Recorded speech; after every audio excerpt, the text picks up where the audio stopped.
The Architect and His Vision.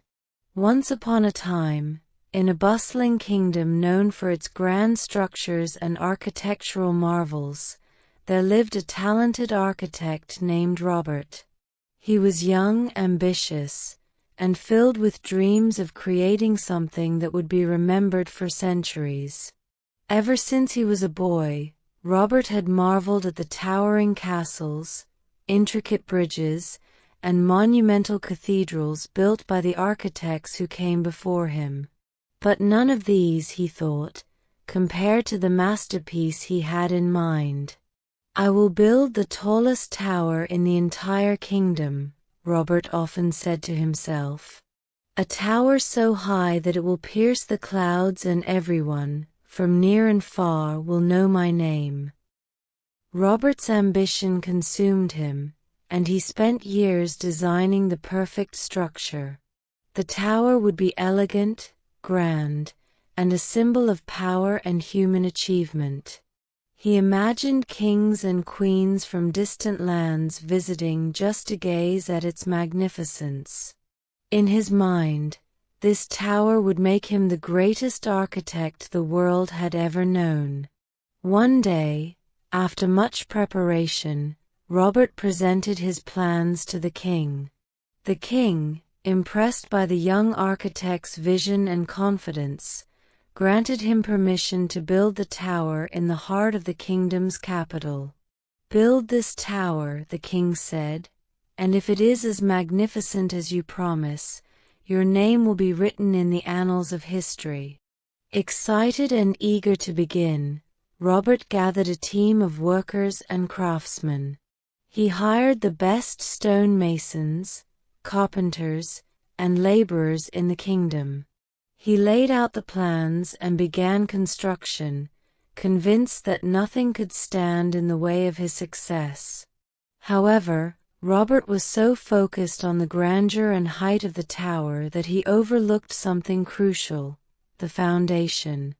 While he had designed the tower to be tall and impressive, he didn't spend enough time ensuring that the base of the structure was strong enough to support such a massive building.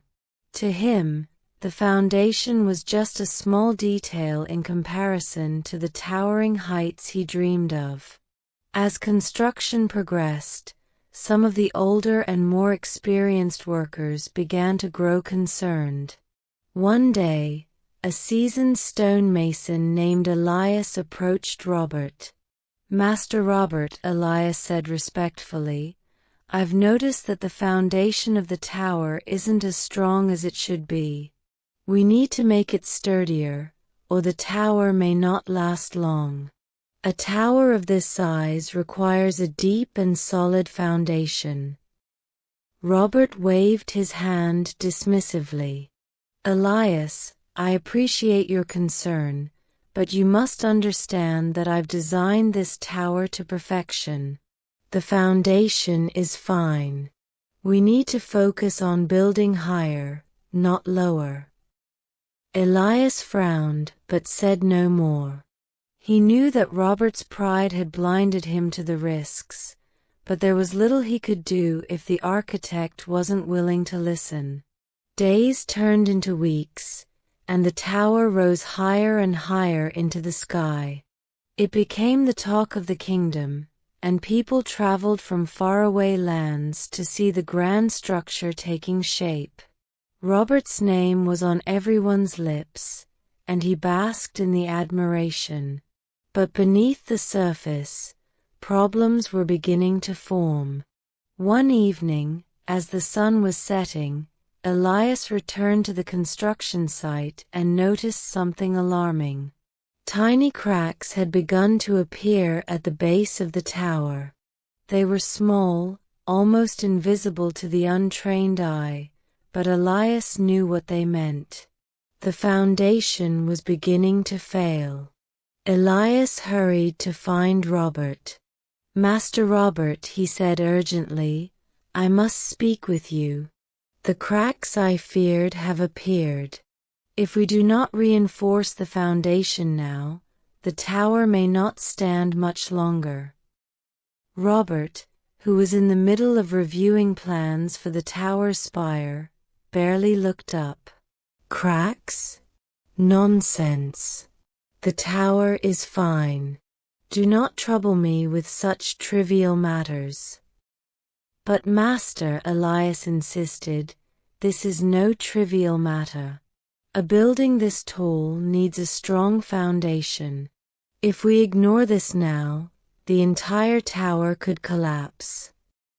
Robert, growing frustrated, replied, "I did not hire you to question my vision, Elias. The tower will stand because I designed it that way. Now, if you wish to continue working on this project, I suggest you focus on your tasks and leave the concerns about the structure to me." With that, Elias reluctantly left, knowing that Robert's ambition had clouded his judgment. The cracks, however, continued to grow.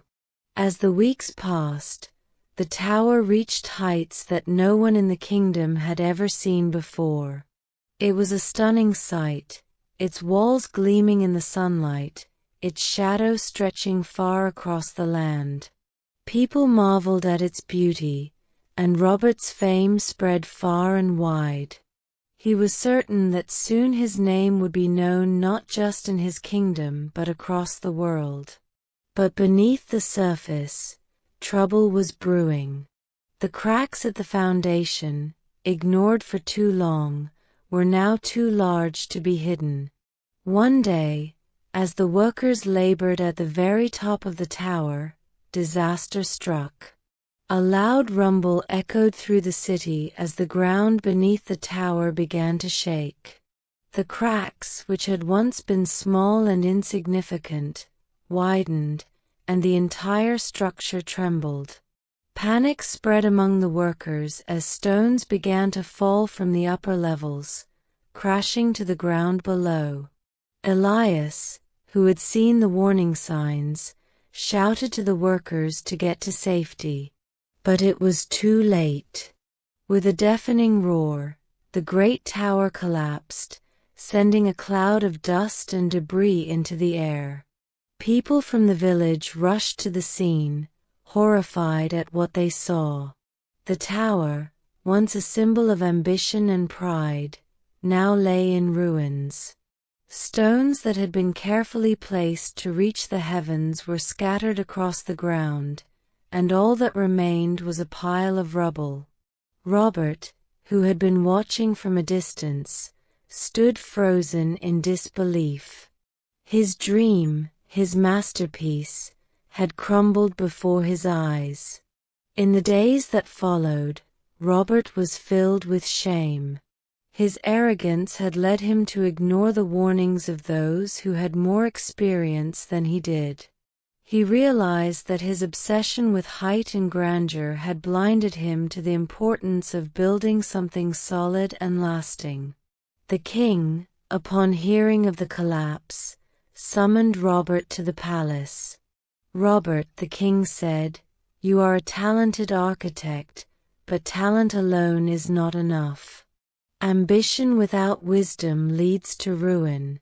You must understand that greatness is not measured by how high you build, but by how well you build." Robert bowed his head in shame. "Your Majesty," he said quietly, "I have learned my lesson. I was too focused on making a name for myself, and in doing so, I ignored the very foundation of what makes a structure strong. I wanted to build something that would last forever, but I forgot that it must be built on something solid." The king nodded. "It is good that you have learned this, but the lesson came at a great cost. The people trusted you to create something beautiful, and you must earn that trust again." Determined to redeem himself, Robert returned to the ruins of the tower. This time, he worked differently. Instead of rushing to build upward, he started with the foundation. He consulted with Elias and the other experienced workers, listening carefully to their advice. Weeks turned into months, and Robert rebuilt the tower, this time with patience and care. The new tower, though not as tall as the original, was strong, sturdy, and built to last. It became a symbol not of ambition, but of wisdom and humility. When the new tower was finally completed, it stood as a testament to Robert's growth as both an architect and a person. The people admired it not just for its beauty, but for the lesson it represented. The king, pleased with Robert's transformation, praised him for his perseverance and humility. Robert's name did indeed become known throughout the land, not for building the tallest tower, but for building one that was thoughtful, strong, and enduring. He had learned that true greatness comes not from how high you reach, but from how solidly you stand. And so the architect's vision was realized, not through towering heights, but through a foundation built on wisdom, humility, and the willingness to learn from one's mistakes. True greatness is not about reaching the highest point, it's about building a foundation strong enough to support your dreams. Thank you for listening. Like, subscribe, and share our channel Magic Mingle with your friends to enjoy more magical stories.